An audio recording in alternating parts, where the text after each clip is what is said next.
situations and unusual things and snow and sleet and slick and water and planes crashing and just a huge amount of stuff. But I do appreciate y'all being here. So, to see our order of business, we're gonna start with the pledge and then I'll start our official business. Pledge allegiance To the flag of the United States of America and to the republic for which it stands, one nation, under God, indivisible, with liberty and justice for all. And is Neil online? Not yet. Not yet. Okay, well, while we wait, Mr. Spoonhour is requested to be virtual. He has a conflict, he's traveling. Yeah. Just send an email. Doesn't have a Zoom link, I'm just gonna send that to him just real quick. Okay. And so in order to have that, let's see, where do I read this? So, I'm sorry.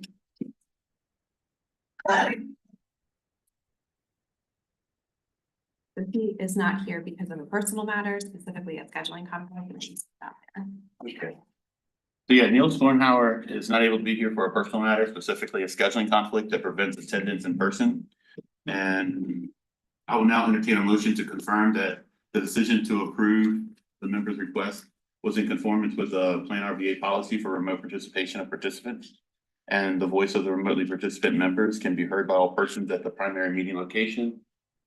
You can't see him, so I can't get that. I make the motion that upon his entering the meeting and being able to be heard, that he be allowed to participate. Looking for second, all in favor, say aye. Aye. Any opposed, likewise? All right, so once he gets on, we're able to get going. My name is Daniel McGraw. I am serving as chair currently from the town of Ashland. There are at least one new member, so I just wanted to introduce Lauren Shepherd from the Community Foundation and welcome. We have Byron Atkins from Charles City. We have Sean Davis from our esteemed Hanover County, which is where I hail as well. Ashland is a good part of that. We have Jim Engel from Chesterfield County, Cynthia Newbell from Richmond City, and Jordan Stewart from New Kent County. So welcome. And then we have our staff members as well, Diane Fusco and Martha Sickle, who is our director. Just want to make sure everyone had a chance to see each other and.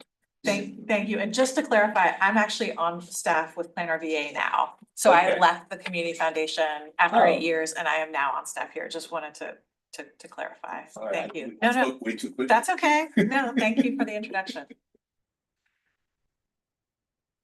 All right, can we have a roll call? We can do attendance, and then once Mr. Spoonhour joins, They can add. we can note Okay. his entry. All right, If that's where. that's fine. Is that Can where we you're have- headed? Yeah, Okay. can we have a roll call as attendee for certification of a quorum? Town of Ashland, Dr. McGraw, Here. Charles City County, Mr. Atkins, Present. Chesterfield County, Mr. Engel. Here. Goochland County, Mr. Spoonhour. Hanover County, Mr. Davis. Present. Henrico County, Reverend Nelson. New Kent County, Ms. Stewart. Here. Powhatan County, Mr. McClung. City of Richmond, Dr. Newbell. Here. Thank you. You do have a quorum present. Thanks. I think technically we're supposed to make sure we had a quorum before we made the motion, so I think we're still good because we already had a quorum, but I just wanted to put that on the record that we do have a quorum, so the Yeah. motion was valid. I see that now in my, I don't know why I had this in my face, like, I don't know, my brain went a different direction. It's okay. Just wanted to make sure that we had that clear. We can make the vote again if you like. I don't think it's necessary because we did have a quorum at the time. We just certified it afterwards. That is true. Everyone had a chance to read over the agenda, and anyone want to make a change or consideration for changes or amendments to it?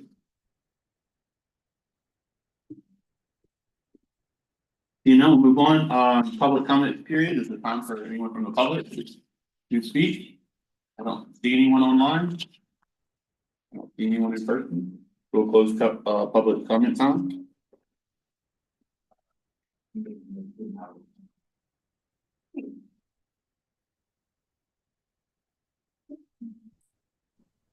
So as soon as he accepts Civic invitation to move over, as a- He's in. There he is. So we can see. Good morning, Mr. Hey. Spoonhour. Good morning, everybody. This is my acknowledgement. Hopefully you can hear me. Thank you for allowing me to participate remotely.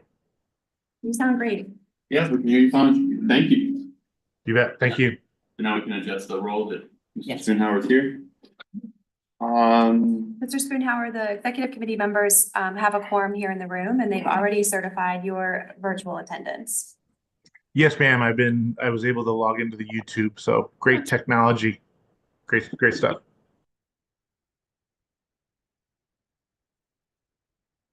All right, now we have our approval of our meeting minutes from minutes from November 14th. Is there a motion to approve them? So moved. Second. Motion moved and seconded. All in favor, say aye. Aye. Any opposed? All right. Resolution naming partnership for housing affordability as implementation partner for Virginia Housing Grants. Martha. Good morning. This is our only action item for the executive committee this morning. And the action requested is to forward this to the full committee for action this evening. Our intention is to continue our relationship with the Partnership for Housing Affordability. They have been our implementation partner for the last 3 years in the grant that we received from Virginia Housing in the amount of $3 million to support affordable housing development across the region. You all might remember that that grant was a $40 million investment across Virginia's planning district commissions to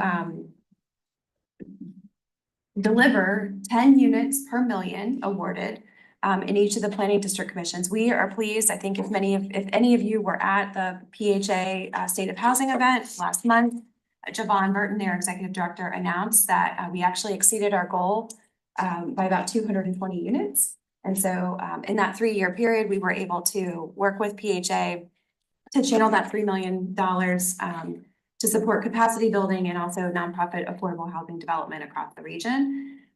We have an invitation to apply again to Virginia Housing for additional funding and would like to extend that arrangement, that partnership with PHA to serve as our implementation partner. So the resolution that's on the agenda for this morning is an authorization of that implementation partnership. And then should we receive the funds be awarded from Virginia Housing, we would execute an MOU with PHA with the specificity of the grant amount and the obligations and responsibilities. I do also have following concurrent conference, I guess, with our legal counsel, Mr. Gregory, have a memo here for you that will also be distributed to the full commission members, just disclosing my relationship with the Partnership for Housing. I'm glad you said that, because I was thinking that through in my head. So. Yeah. Yeah, so I represent PlanRVA on the board of directors for PHA, and I was elected as chair in November, or rather December, beginning January of this year. And so we're making a public disclosure of that. I do not receive any financial benefit for that service. I do it as actually a function of my role here at PlanRVA. And there's no financial benefit that I achieve by virtue of this relationship, but we certainly want to be transparent. And we did a similar disclosure because I was on the board of directors for PHA the last time we entered into this agreement with PHA. I'm good now. I was gonna ask that question, so. And all my questions are answered, so. Mr. Davis, you look like you had a question. Oh, no, sir. Oh, you look eager. No, I was just, I don't know, I guess maybe excited about Mr. Engel's, involvement there. I mean, that was good. Okay. You had an anticipatory question. I did, and they anticipated the question and answered it before I got. Yeah, I was just like, look. That's great. People around here know what they're doing. That's what I was thinking. That's right. Man, people got this figured out. Thinking there was something going on. Yeah, I've been used to being called out in class, but not normally for, being very attentive, Normally it's like, Mr. Davis, I need you to pay attention. This one, I was like, wow, I'm in class with the smart kids. Mr. Spoonhour, you have any questions or comments? No, just congratulations, and Martha, thank you for stepping up to lead that organization. Happy to. All right, is there a motion I don't see any other discussion. Is there a motion to approve? Second. Been approved, or moved and seconded, any discussion? Seeing none, all in favor say aye. Aye. Any opposed, like sign? All right, congratulations on moving forward. Great. This will be on the agenda at the 9:30 meeting as part of Chair McGraw's report. Thank you. And we have the disclosure ready to hand out at that meeting as well. All right, next item. Next item. Okay, thank you. We had scheduled this morning to do a brief overview of the key imperatives for 2025. And so just wanted to kind of give a little bit of background here. This is an information item. This is intended to provide a really high level update about where we are year to date and meeting those key imperatives that were approved as part of our annual work program and budget. So just a little bit of orientation on the slides. The yellow are those that are maybe a little bit behind, but I think will still be in track to catch up by the end of the fiscal year. And then the green are those that are very much on track or have even been completed year to date. So I'll walk you through. There are 5 key imperatives and just kind of hit some of the highlights.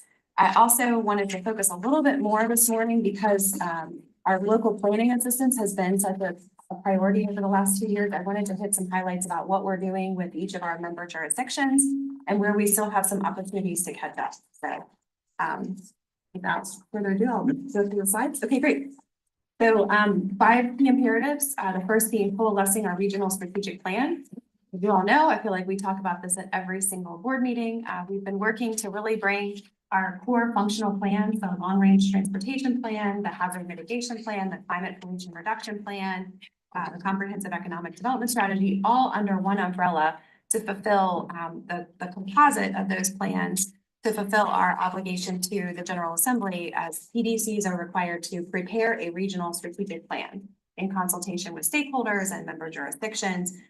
So our staff, just as a recap, over the summer, reviewed each of the localities' comprehensive plans and any other countywide, holistic plans for the communities, or in this case, the city and the county, the same documents, strategic plan, those kinds of things, and established the key themes that were distributed earlier this summer, as well as at the joint annual meeting and are in your packet again this morning. So just sort of to continue to refresh that. I'll give a more detailed update about the status of the regional strategic planning work in the full commission meeting this morning. But some of the sub bullets underneath of that were to really engage in our public engagement activities this year, leveraging digital media, moving forward with our efforts to expand our outreach in our, particularly in our more rural and underserved communities. And then also just to make sure that we were moving forward in alignment with our organizational mission, vision, and regional goals. And so we're moving forward on that. The yellow Launch Civic Engagement Lab is yellow just simply because we've had a little bit of a delay. We are working to convene a meeting in May with local government staff who are charged with some sort of community outreach or public engagement. And the idea is that we'll create kind of a community of practice among those people in the jurisdictions.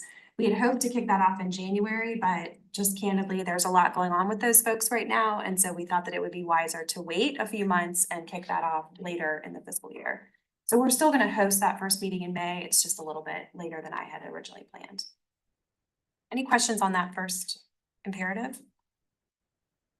Okay. The second, be the regional convener. We have gotten on our schedule with convening our regional CAOs and administrators twice a year. So the next meeting is scheduled for May with that group. And also have started this fiscal year a convening of organizational leads for the other regional organizations that are whose board of directors are membered by local government officials. So think Capital Region Airport Commission, Sports Backers, Partnership for Housing Affordability, Richmond Region Tourism, CVTA, those organizations. And we gather every other 2 months just to be able to talk as executive directors and compare notes about what we're seeing and hearing across the region and just make sure that we are staying on track. It's also a mechanism for us to make sure that those stakeholder organizations are connected to our regional strategic plan. Greater Richmond Partnership's also part of that. I know many of you sit on those boards, so we did kind of a cross match and made sure that particularly the folks in the region who report to the same people that I do, we get together and talk about you all. I'm kidding. We talk about other things, but it is helpful. The Regional Indicators Data Collaborative is set to kick off later this year. We've been working on building our data dashboard, and that should be going live by the fourth quarter of this fiscal year. We had hoped it would be in this quarter, but we're moving along, and just making sure that all of the data and digital components are right before we go live. Regional Safety Coalition, this has been a big topic for the TPO. Dr. Newble, I don't want to speak for you, but certainly last week's TPO meeting was had an in-depth and serious conversation about our safety targets for this year. I'll just give a brief update on the TPO side. The TAC met on Tuesday, and there's a continued effort, a continued consensus, I should say, among the TAC members for the TPO that PlanRVA needs to continue to develop some sort of coalition around educating the public about safety concerns in the region, and how to launch maybe like an educational campaign about driver awareness, bicycle and pedestrian awareness, and how our modes need to be more aware of each other as we are sharing the same surfaces. And as you all know, just given the news of recent, we've had a number of just tragic fatalities and collisions that really are these various modes interacting with each other in damaging ways. And so we'll be working on building that. We want to make sure that we're deliberate in how we do that, and are looking at some best practice examples from across other MPOs across the country. And then finally, just with all of the things that are going on, I've been really focused this year in thinking about how to streamline some of our locality and stakeholder involvement. You'll hear a little bit more about this in some of the other slides, but we're engaged, if not every day, every week, with members of your staff on multiple topics. And I think it's really great and exciting to know how much your teammates are engaged in the regional conversations, but they also have jobs to do at home. And so we're trying to look at ways that we can streamline that activity and that communication and participation so that it's not overly taxing for your local government staff, but also that they're connected in the right way. So continuing to kind of look at that. I was at a conference on Monday and Tuesday in Washington, D.C., and was talking with another regional council director about how they've actually done a similar approach with unifying this regional strategic plan. And then they've created one steering committee of the staff that need to be involved. And then they have work groups on the subject matter workflows, but it's become a much more streamlined way. If you think about the number of meetings and the times we're calling basically the same staff together, particularly in some of our smaller jurisdictions. I love Nora. We grew up together. I see her a lot though. And so we're trying to think about how to make that a little bit more efficient for everyone. And we'll hopefully have ideas to present to you in launch of next year's work program. I'm going to talk more in the next couple slides about our work to support local planning assistance. So I'll skip over that one. I'll just flag the yellow there. You'll see in the next couple of slides, we do not have I had a goal this year to identify one technical assistance project. Scale notwithstanding in each of our 9 jurisdictions, we have 6 to date, 6 localities, and so are still looking for work, nudge, nudge in some of the communities that haven't yet identified. Certainly, we don't want people to come up with something just to come up with it, but if there's some way that we can be helpful, we look forward to that opportunity. The regional data hub is a little bit of an overlap with the previous key imperative, but we've got our proof of concept launch and are just waiting to be able to move it forward to the go live stage. And we're still in conversation with all the jurisdictions. I think I'm at also 6 out of 9 meetings. Tomorrow will be my 7th meeting with local government staff leadership, just to identify data needs and questions. This might be more of a smaller jurisdiction support, but we've had a rich conversation so far in Goochland, Powhatan, New Kent, Chesterfield, Henrico. Tomorrow, I'm meeting with the city of Richmond. I've already met with Ashland's leadership team and have yet to reschedule Charles City and Hanover. Just January has been kind of a challenging month to get on schedules, and so we'll get back to that. And then finally, the last key imperative is around compliance and agency sustainability, always something that I am thinking about. So as Dr. McGraw introduced Lauren this morning, one of the goals for this fiscal year was to stabilize our finance team. And so with Lauren Shepard coming on board as our Chief Finance and Administration Officer, I'm pleased to introduce her to you. She'll be spending time with us this morning. We also completed our audit and she's in process of getting our indirect cost allocation review completed with the state. We'll be coming to you, and I'll talk about this again later in the agenda, for an update to our succession management plan. We're on track and have activated our equity work group to review our Title VI plan for this fiscal year. We're obviously in progress with the 2025 work program. I'll speak a little bit again in later part of the agenda about why I think we may have some challenges around implementation of that, just in light of context of what's happening in DC. But we're doing the best we can there. And then finally, just assessing kind of our overall alignment and deliverables under the 2019 strategic framework. So most good things all the way around. And I'm pleased to say, with honesty, no red. So that's good. Moving to the local projects, just wanted to give you kind of an overview. There's a series of regional projects that we do that we think have strong value in our local jurisdiction. So we did kick off our on-call planning services program this year. That is a on-call bench of planning and engineering firms who we have a master agreement with, and local member jurisdictions or other political subdivisions can purchase off of those agreements through cooperative procurement. I think we don't track it because we don't have to, but I think we so far have already had one jurisdiction take advantage of a direct purchase from that master agreement. It helps expedite the purchasing process while still maintaining compliance under the Virginia Public Procurement Act. So it's a nice service that we offer for our local jurisdictions, and it's an effective way for us to be able to move projects forward with speed. We also convene our planning directors from around the region, as well as our economic development officials from our smaller jurisdictions. So we recognize that Hanover is a part of GRP, but just for probably obvious reasons, there's some symmetry with our smaller jurisdictions from an economic development front. And staff from GRP also participate in those meetings at times. And it's really a way for us to be able to keep those jurisdictions that aren't part of a regional economic development partnership or are part of another region's economic development partnership connected to activity in their peers here, as well as what's going on with the Go Virginia Regional Council. New Kent County was awarded, I think the governor's announcement came out just on Thursday, that the CDBG planning grant was awarded to be able to undertake the regional market value analysis study. So this is all 9 jurisdictions are going to benefit from this, but thanks to New Kent County for stepping up and being the sponsor of that grant application. We have a companion award from Virginia Housing that will be able to move that project forward. So Chesterfield, Henrico, and Richmond will be familiar with this project. We originally sparked it 2 runs ago with Richmond Memorial Health Foundation. And these grant awards are going to be able to allow us to expand that MBA to the entirety of our region. It's a great data resource. It's been useful for Chesterfield, Henrico, and Richmond in allocation of CDBG funds, identifying, kind of what's going on the ground with market forces in your various communities, but also just helping, I think, with evaluation of other local policies around affordable housing.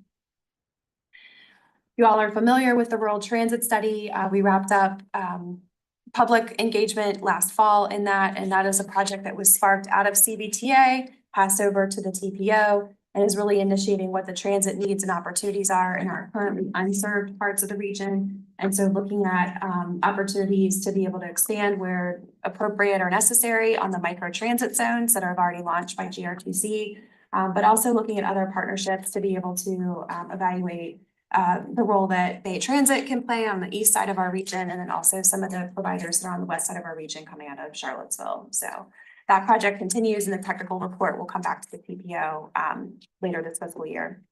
And then finally, we've been working really closely with GRTC, not only on the north-south BRT corridor planning effort, but also in helping to develop a sustainability plan for zero fare. That is, I think those of you that serve on that board obviously have most concern about how to maintain the viability of that program without additional local investment, given the magnitude of your We're gonna investment. need some businesses that have many employees that use the system to help step up, advertise and or just help Yes. fund We the have, zero fare, because now even like Ashland has the a route that's zero fare that's doing really well for y'all. Y'all are crushing it on microtransit. It's incredible actually what Ashland's doing. And to be able to sustain that past 27, 28 timeframe right now is gonna be very difficult, so. We've applied for a grant from Department of Rail and Public Transit. It's a merit grant program, it's state funding. And the intention of that program is to really be able to build out that business plan and work with the business community to bring the case to them of why it is important for their workers to experience zero fare and how we can get that revenue from like earned income from advertisements, just exactly what you're talking about. So we've been really working closely with Cheryl and Adrian on being able to build out the sustainability plan. So other things, we've got a lot of planning activities going on and kicking off right now. In my federal update, I'll give you sort of a different picture of how these things are going, but here, this is what the optimist in me would love to talk about. You know about these grants, and so I won't belabor them, but these are just planning efforts that, you know, certainly are engaging and benefiting our member jurisdictions. Project tools that we're really working on to make sure that there's connection and activation of the priorities across the region. And then the solar suitability tool, the flood mapper, and the near miss dashboard are all opportunities to be able to collect data and make it available to our communities to be able to strengthen the work that you're doing. And then we've been working a lot of late with grant applications with Central Virginia Waste Management Authority. You all know from the solid waste plan that you adopted earlier this year.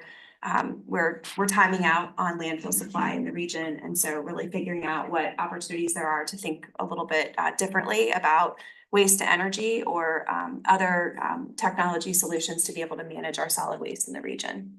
So that's been an ongoing partnership there. And then, of course, we always work to support the grant applications through our Emergency Management Alliance. Finally, this is the list of the local projects that we have going on. So I'm serving as the appointed representative for Charles City and Goochland County in water supply planning for this year. So that's a regional effort that's led by DEQ, but kickoff is happening in the next month or so for that. And so I'll be serving as both of those staff resources, as both counties are a little bit shy on staff being able to be everywhere that they need to be right now. In Chesterfield, we launched this summer work to develop a affordable housing toolkit, and we also worked on a grant application on Chesterfield's behalf for that section of the fall line. In New Kent, we've kicked off conversations with the Parks and Rec Department about the park master plan project, and I think we're going to have a workshop on site as soon as the weather breaks. So we're really excited about that. In Powhatan, Barbara J. Cox and I have been sitting in on the citizen work group for the comprehensive plan update, and our staff members are connected in with Habitat for Humanity's housing study that's been endorsed by the county. And then finally with the city, we've been actively engaged in the city's leadership on the Energy Futures Grant project. Status of that right now unknown, but we're continuing to work with them on that, as well as supporting the Future of Workforce Commission. They're now meeting here in this office, and we're providing a little bit of back-end support to the Chief of Staff's office for council. And then we're working with the Office of Community Wealth Building on their program evaluation around poverty reduction. So you'll note I don't have projects for Henrico, Ashland, and Hanover. So if there are things that we can be of help with beyond the regional projects, I'm always happy to be available. And I talk to your folks regularly, so that's not a call out in any way, but just want to make sure that the offer's out there. Any questions? Could you go back one slide? I think I'm familiar with almost everything but the near miss dashboard. Oh, yeah. Great. So this will debut. Thank you for asking that.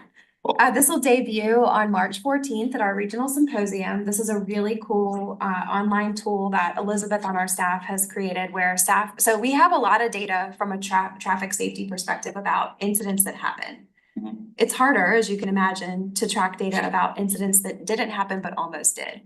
Mm-hmm. And so this is a voluntary tool. So think about like, you know, we have like Waze and the Google applications now where you can like go on your phone while you're moving around and you can post, you know, like hazards and things like that.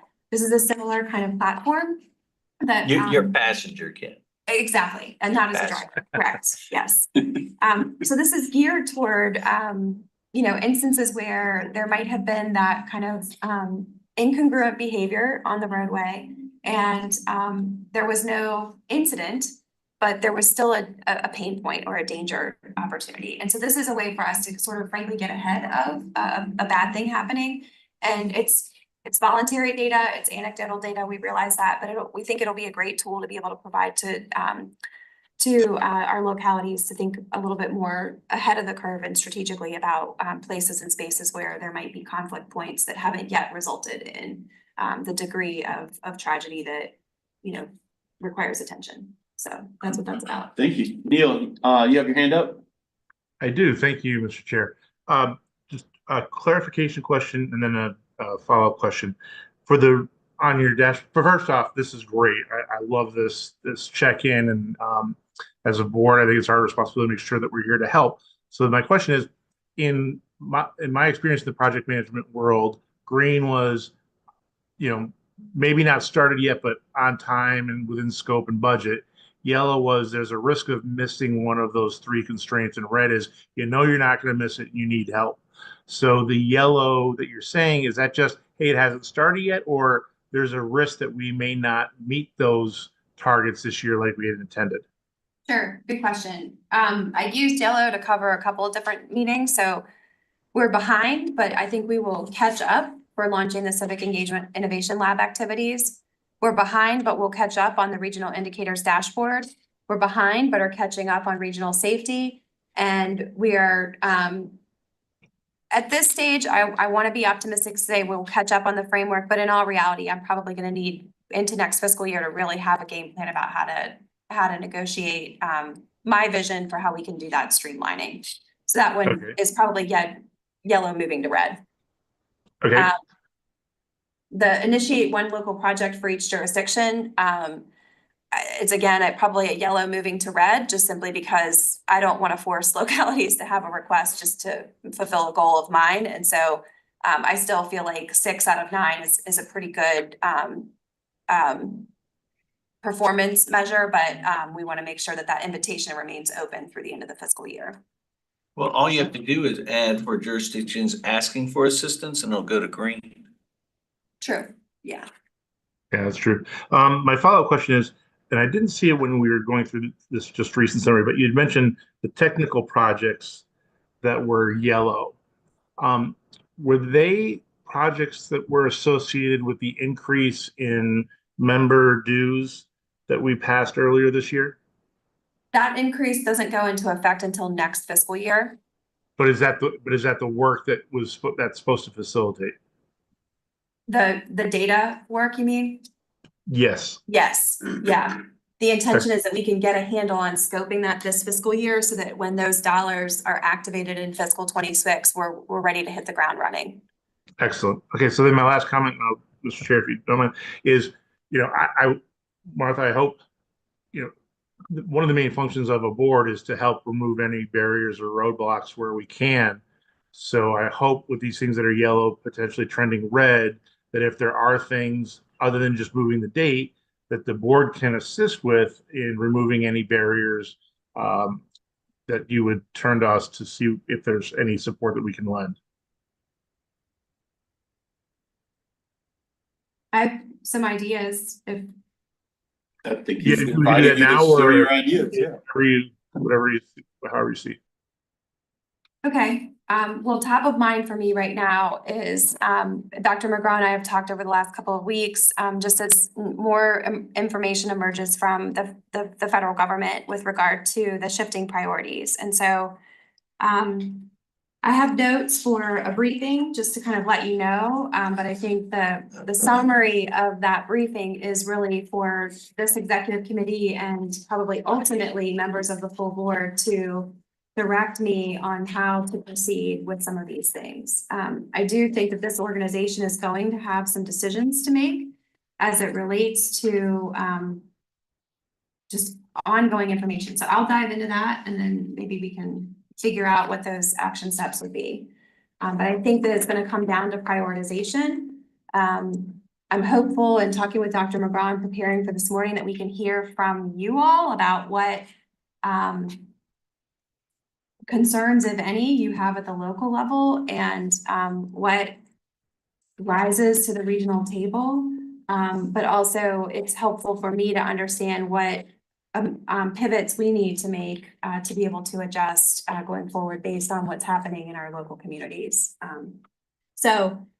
I'll just share and I'll just draw kind of a comparison. You have a handout that's our, vision, mission, core values, just to kind of ground you in what I feel is sort of the basis of how we function and operate. And then I'll talk through what I have been able to summarize to date with regard to the federal priorities. So that's number three. Dr. Newmill had a question. Oh, Well, sorry. and maybe you'll get to it because for me, it's also looking at Project 2025 and the implications. And from a regional lens, it is even more of a priority when we look at housing, because as you talked about, well, cutting federal dollars and probably transportation, there's several of them. Yeah. But housing pops up for me immediately with this, and then transportation, so. And I'm not sure, and I think we touched on it, maybe a TPO possibility of some regional convening of something, maybe. But Yeah, would like to just Okay. see how we'll proceed with looking at, I'll try to arrange my summary to be responsive to that. Yeah. Can I introduce three before you dive into Yeah. explaining? Okay, so I was talking with Martha considerably about the federal priorities and then our regional priority. And don't know, I don't think any of us know exactly what the federal priorities fully are just yet. But we need to anticipate what they might be and what we're willing to adjust or need to adjust, or what are things in our region that we say we really care about this, and if the federal government is not gonna support it, then regionally will we support it? Because 80% of the funding for PlanRVA comes from the federal government, and so I'm under the, I like leadership, so if my boss tells me to do something, I do what my boss tells me to do, and it's fine. But sometimes there are things that I really care about, and so that's what I do on my own time. So I just wanted to introduce it that way, so that I asked Martha to summarize what our priorities seem to be, where we're headed, what our alignment is. But at some point, we might need to realign if this board so sees fit, or stay the course if this board sees fit. So, John, you. Yeah, thank you. So, I don't understand. I hear what you're saying. I'm not sure. I'll give an example if you like. Please, yeah, that would Okay. help. So we have an equity board or subcommittee. And that seems to fall in under the DI under the new initiative to remove such things. It clearly says what what it does, and so I think there's been directive from other distribution of funds that says if you have a DEI, we're not funding that. You can have it, but we're not funding it. And so what I'm saying is, like, that's fine that we could still have it if the board still, but the federal government may say the dollars that come from the federal government can't support that initiative. And so that could potentially put PlanRVA in a fine line between are we in line with what our directive mission is, or so so we need to discuss it or think about it. It doesn't have to be a discussion today per se, but it does have to be something you go back to your localities and say, I have a concern about this. I want to share it with Martha. I have a concern with this. I want to share it with Dan. I want to share it, so that at some point we come back and we say, we need to make a decision or say, I'm sorry, I was long-winded. No, I appreciate the example, because that's what I was looking for. I think there's 2 points to consider. One, obviously, if federal funding is not gonna go towards a program, then that money is gonna be removed. So that's an easy one. Okay. Yeah, I think the other thing that needs to be looked at is if you implement programs and you're receiving federal funding, that you don't put other federal funding at jeopardy for implementing programs that maybe you're paying for even locally. We need to be very mindful of, and look, we've dealt with, it's interesting, we talk about fund cuts. I mean, everybody right now is just waiting for the folks over here on the Hill to figure out what you're gonna do. We do this every year, so I think we're probably better positioned than anybody else. But orders come down all the time, administrations, we know that. I think we do need to be mindful that, one, obviously you don't put federal monies in something that the federal government says they're not gonna fund, so that's an easy one. And then implementing programs that could put other funds at jeopardy, we need to be very mindful as we approach that and really know the landscape that we're working with, before decisions are made. And I'm sure this board will discuss that thoroughly, but thank you for your clarification. Mr. McGraw, Yes. I think, absolutely concur.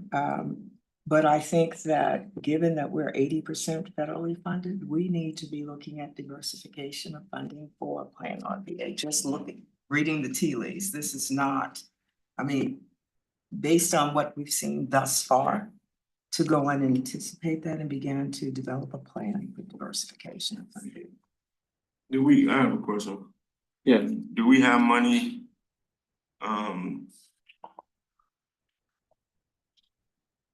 And I hear you too. I'm not even gonna say I agree, but I hear you. I'm struggling. Just even talking about diversity, inclusion, and equity, like it is I really don't care what the president say. So I'm sad that we are 80% funded by the federal government. And I really would be disappointed if we decide that we have to switch things that we deemed important because we have a racist president. So I just won't go on record saying that. Well, that's why I want to bring this up, and I'm not to call out any particular person or thing. Well, I am. I mean, that's fair, Yeah. but I think we need to, as a board, say where our mission lies, where our morals lie on certain things, and if they're not gonna be federal funded, are we going to regionally fund them, or are we gonna find other sources of funding? What are the things that where we draw the line? And if diversity, equity, inclusion is one that this board decides, which again, not today, it doesn't have to be discussed. It really is not on as an action item, or this is more of an informative, because what would we do if the directive comes down and says so, and honestly, it started a couple weeks ago when there was a freeze on funding, and this board didn't, I mean, or at least this PlanRVA didn't know what that meant. Nobody knew what it meant. And then it came out a couple days, there was unfrozen, and then there was some more clarification of what it meant. So I just want to be prepared that Yes. that if Martha has to make decisions, I don't want her to have to wait for a board to meet to discuss it. If we could just get ahead of where our priorities as a board lie. And I'm with you. And our priorities as a board, we already have set. So pretty much how are we going to, pretty much in essence, what you're saying is how are we going to adjust to what is coming down from the federal government so that we can continue to get money. And how we're gonna diversify so we can continue to adhere to what we've articulated as our mission and vision for PlanRVA. So that's we don't probably, have to- that's an important conversation. So, That if we're not gonna have it today, we need to have it like ASAP. so can I put some, maybe just like specific points of information? I don't Yes. wanna, sorry. go ahead. Because I think that what I'm hearing, I think from you all, and as I worked to try to prepare for this morning, there are strategic discussions that it sounds like there's an appetite to have, and there's haste to need to do that. There are also some very specific implications of what's going on that I do need some immediate direction to know how to navigate. Because this is different than experiences that we have had as an agency before. When we have faced sequestration or federal shutdowns, there's been a notice period, quite frankly, that has not existed. So I'll cut to the chase. We have two grants, our climate pollution reduction plan and our comprehensive economic development strategy, that as of yesterday at 3 o'clock were disappeared from the grant portal. These are active awarded contracts that we have signed agreements with the federal government and those federal agencies, and they are gone. So we have had internal meetings, we're monitoring our cash flow position, we're monitoring and have already taken steps to minimize risk and exposure. But I don't think that we can just sort of continue to function with the work plans that we have in place and the agreements that we have, because we have no assurity right now that we have the ability to draw down the funding to reimburse those costs. You all are very familiar that we operate. We do have a healthy fund balance. We've been able to preserve and exceed our $1 million fund balance. Frankly, this is the moment that we've been providing that fund balance for, but that is not a sustainable way to operate as an organization. So back of envelope, we've done some projections and Lauren is continuing to do some real-time cash flow projections, basically on the daily for us. But we probably, if the spigot were to just close, we probably have about 4 months of operating to be able to fulfill our obligation. So the question is, where do we minimize our risk and exposure? And I think I'm prepared to make recommendations on that. But when it gets into pivoting whether or not we have the resources to be able to support the priorities that this board has adopted, I feel like that's a conversation that this board needs to be a part of. When you say obligation, tell me what you mean. We have vendor contracts, Okay, we have personnel all right. that, and we have I have a point of view for I got it, priority order. but- So I'm looking at this from a financial standpoint. So if funding stops for a program that we're working on, then the first thing, I think, look, let's just be clear, we're talking dollars and cents here. You can act like you never got the grant, right? But if funding stops for a particular initiative, then we may need to look at whether we're gonna fund balance that, or if we're gonna stop the work on that. As a contractor, when the money stops, you have to stop it. While that is difficult, when the money's not coming in to support a particular initiative, and you're talking about one of these grants, if that grant money stops, I think the first thing we might need to do is, one, convene with the leadership team in full commission and say, do we continue to do this? And we tell our vendors, I know we're under contract. I know we're under certain obligations there. We'll have to try to meet those. But I think we need to have a serious discussion. If a large funding stream stopped, then my belief is we need to look at that from a fiscal standpoint immediately and say, does that work continue? Do we continue to have expenditures and fiscal obligations? If the revenue has ceased, then we might need to seriously curtail the expenditures. And, there's a nexus. Yeah, and I think the point that I'll add to, I wholeheartly agree. And I think we need to know that with some immediacy, Yes, if that happens, and nothing wrong with it. But I would have, when those things disappear from the portal, we might need to, that might should have been a message, no deficiencies here at all, but that might should have been a message to the executive committee immediately. Those are big grants, say, hey, this funding may not be there, or this is a concern. And then we're gonna have to make some folks may be okay with it, some folks may be disappointed, but we do have a fiscal obligation and responsibility. If the revenue stops for a particular funding stream stops, then the expenditures have to be looked at immediately. And we also can look at, can we identify, if that particular project is mission specific for us, can we identify any additional funds ultimately? Yeah, you have to, absolutely, you have to look at your priorities. Just Give me 10 seconds. Yeah. Right, you would have to look at, Yeah, that's exactly right. yeah. We start prioritizing and Right. that happens in any, so yes, I concur with that. All right, thank you, ma'am. the other piece that I think is an important data point in the conversation is, and Mr. Gregory is looking at these agreements. We activated that on Monday with hope that this wasn't what was going to happen, but thinking it probably would. To understand, we have received no notice that our contracts with these agencies have been terminated.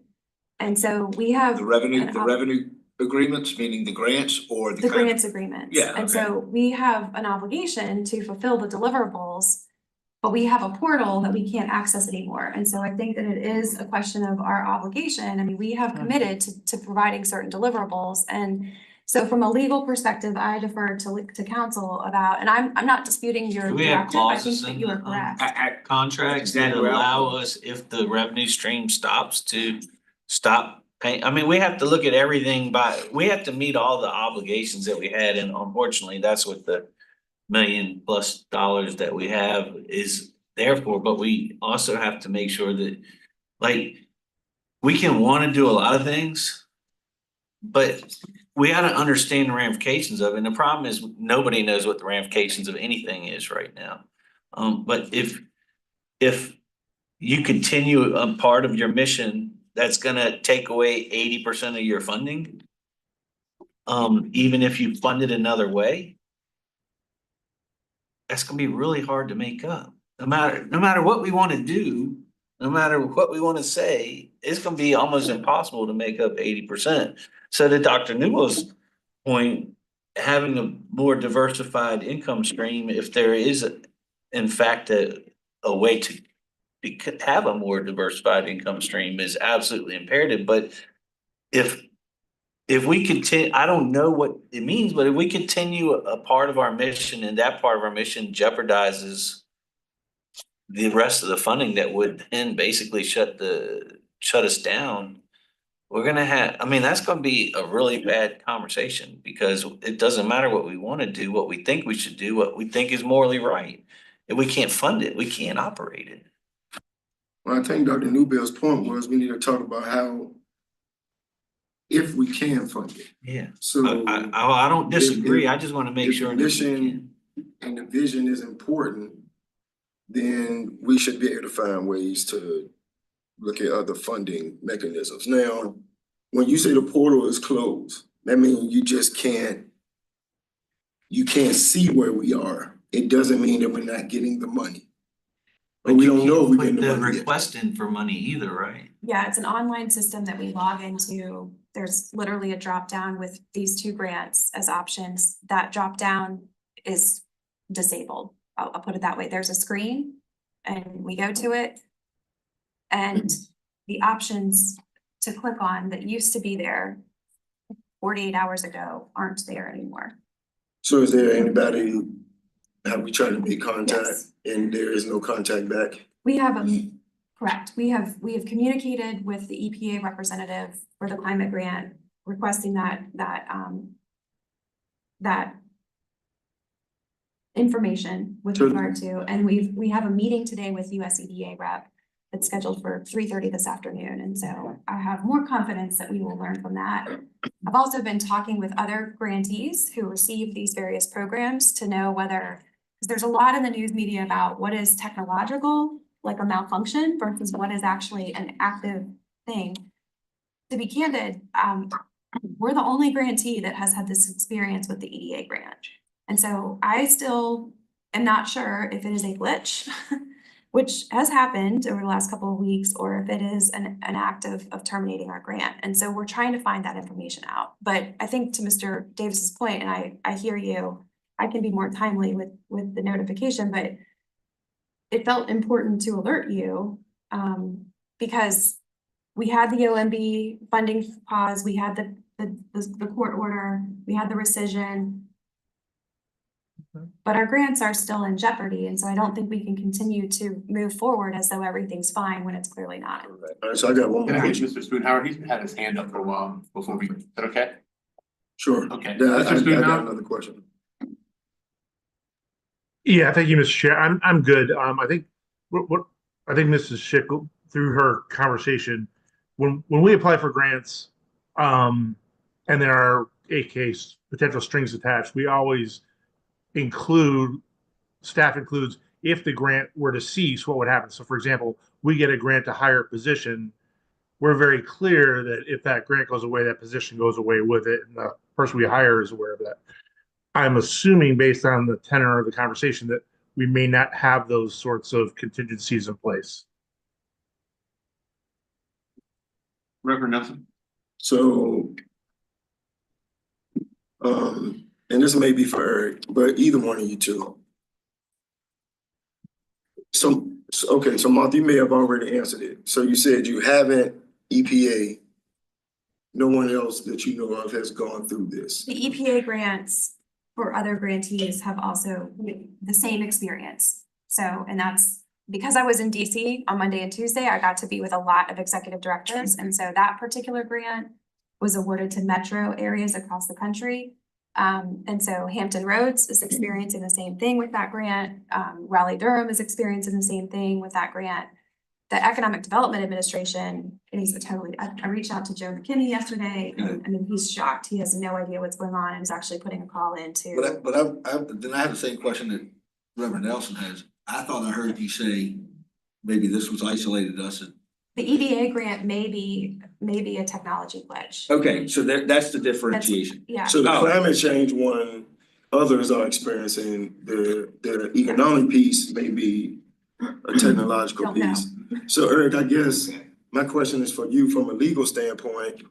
If federal dollars were not supposed to be frozen, then this is illegal right now.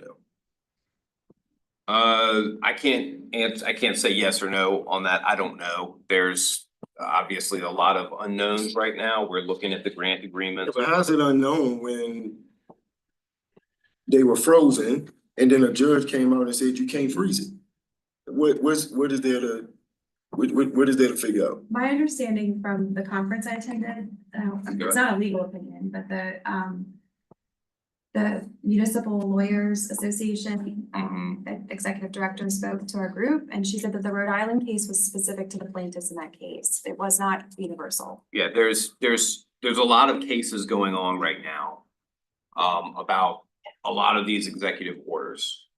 And just because one judge in one jurisdiction delivers a ruling does not necessarily mean it's binding in all the other cases or in all the other jurisdictions, okay? So and a lot of these orders that are issued are injunctive orders, and those injunctive orders are then being appealed. So until you have some kind of definitive answer, you really don't know what the outcome is gonna be, and they're moving very fast. So we're looking at the agreements and the impacts and the potential ramifications if these grants are terminated, but we don't know if they're terminated. We don't know, and we don't know if the systems is it a glitch or is it a shutting down of the grant program? What are the ramifications to the grant program? What are the ramifications to the agreements that we have with our vendors? We just don't know. So we're having to look at the federal grant agreements and the agreements with our vendors, which we're doing, and then also monitor the federal executive orders and agency orders that are coming out, and then also the court orders. So Is there's a this, lot of movement. I see we have a full agenda for 9:30 meeting. Is this on the agenda that was? No, I did not put this on, I don't think we put this on the agenda for the full meeting, because I didn't really know where this board stood on all of it. But I don't see I don't see what is more important than us talking about this. I mean, I'm just being honest. And we don't know. We ended up in a circular. Right. What we definitely need to be doing is understanding what our obligation is with the contracts that we have with anybody that's performing services for us or with us. Absolutely. We need to understand that immediately because and what the clauses are, and if there is a clause that allows it to stop, if the funding stops, we need to at least notify them now that there is a possibility that the funding could stop, and that to the best of our knowledge at this time, it has not. Typically But there is. we want to make sure that you are aware that we are experiencing a glitch, and we need to figure out what that means and just put them on notice so that they're not blindsided by us. Cause we're blindsided, but we can't It's what we blindside other perceive people. to be a glitch. It may not be a glitch. It may or may not, but that's why we need to put them on notice immediately if there's an out clause. If there's not an out clause, we gotta find a way to honor the contract even if we don't have the funds. Our treasurer. Yeah, Can I ask? yeah, If the next step might be the executive committee coming for this conversation to fully vet and then go. yeah, well, that's kind of Oh, what is I that was where you're hoping. going? That's kind Oh, of what I okay. was hoping. I'm And sorry. I know that this can get like, pretty worked up, and so I wanted this board to say, okay, this is really important. It's clearly a high priority for us to be going forward. I But we wanted you definitely to go gotta back understand what- to your Yeah. locality, so we come back, we can have a full discussion, make a recommendation, then have a presentation to our full body. And that's kind of where I was hoping, and I had anticipated this would be a lively discussion, and it is. Kind of get a sense of where we're going. So I think to wrap, because I know we need to get to the next meeting, I'll just put a couple of practical things before you. This executive committee and the full commission are scheduled to meet next in April. So I think that if there is a They have to desire have a to want to special have, I We think need to be. so I need direction to do so. There was also an offer at the conclusion of last week's TPO meeting from Mr. Carroll that if I submitted to him, questions, concerns, comments, he would be willing to facilitate that communication to Congressman Whitman. I would like to get your agreement that that is an offer that is worthwhile to take on. And to know whether or not, you would like there to be communication with our congressional representatives with regard to this or not, because again, I think it has to nature come of from this the chair. I think it has to come from the particular chair situation is and the different. leadership. I think it should come from the actual sitting commission members. Nothing against staff at all. I think you understand it, but I think whatever the communication is, needs to come under the, from commission members. And not an administrative staff communication. Fair enough. Is it good enough that if I draft a communication and share it with you guys for your perusal and then you can prove it? But and I think that you should share anything you share with one person from the federal congressional level, you should share with all representatives of of all the Of the jurisdictions MSA. of the PlanRVA. Yeah. That we share it with all of them. I think that it would be short-sighted to send to just one. We need to send to all. Mr. Chairman, I'm sorry, I have one last thing. It's Understood. administrative. It was on a slide. It said we were gonna implement the FY 2025 plan. I think we need to change that to administer instead of implement. One, it's a little bit of, this was 45 minutes ago. I think we need to put, because we can't be implementing a plan, which is not, we actually have been implementing the plan. I think we need to say continue to administer or administer the FY 2025 plan instead of implement, as we're almost through our FY 2025. So it's just it's a word thing. I pulled up my thesaurus. Okay. So that's the word that you adopted last June. I know. You edited And it. I, and That's all right. yes, I think, Okay, I think got it. so. No Thank worries. you. Noted, but yes. Mr. Chair, Yes. will we need to have, Martha was indicating the next meeting is probably April, will we need to have executive committee meeting prior to that? So Probably when we get more clarification. Yes. just ask. Just goes round and round and round with no info. If we don't have any info, we're just. Yeah, we don't need to set Yeah. one now, but in the event that we have That's a change of schedule. clarification, Yes.